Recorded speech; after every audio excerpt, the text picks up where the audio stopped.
বৃহস্পতিবার লন্ডনের টাওয়ার হ্যামলেটসে অনুষ্ঠিত হয়েছে এক বিশাল শান্তি সমাবেশ। হোয়াইট চ্যাপেল টাউন হলের সামনে আয়োজিত এই সমাবেশে হাজারো মানুষ একত্রিত হন।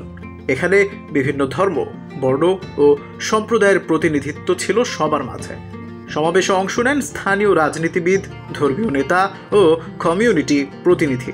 বক্তারা এক বাক্যে বলেন, টাওয়ার হ্যামলেটসে বর্ণবাদ বা উগ্রপন্থার কোনো স্থান নেই।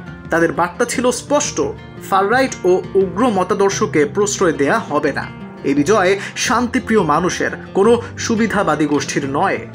অনুষ্ঠানে উপস্থিত ছিলেন টাওয়ার হ্যামলেটসের নির্বাহী mayor Lutfur Rahman, MP Jeremy Corbyn, United East এন্ডের chairman doctor Glyn Robin, stand up to রেসিজমের কো চেয়ার সাবিদ এলু, ডক্টর আবদুল্লাহ ফালিক এবং কমিউনিটির আরও অনেকে। মেয়র লুৎফুর রহমান বলেন, আজকের সমাবেশ বৈচিত্র্য উদযাপনের এবং কমিউনিটিকে একত্রিত রাখার একটি অনন্য উদাহরণ। বিভেদের শক্তি কখনোই ইস্ট এন্ডে জয়ী হতে পারেনি, ভবিষ্যতেও পারবে না। এমপি জেরেমি করবিন বলেন, আমরা সব সময় টাওয়ার হ্যামলেটসের পাশে আছি, এখানে উগ্রপন্থাদের কোনো স্থান নেই। বক্তারা জানান, শনিবারের এই শান্তি সমাবেশ মূলত ইউকিপের সম্ভাব্য বিক্ষোভের প্রেক্ষিতে আয়োজন করা হয়। যদিও জননিরাপত্তার কারণে মেট পুলিশ ইউকিপের ইভেন্ট নিষিদ্ধ করে, তারপরও কমিউনিটির ঐক্য, শান্তি ও বৈচিত্র্য রক্ষার বার্তা নিয়ে রাস্তায় নামে স্থানীয় মানুষ।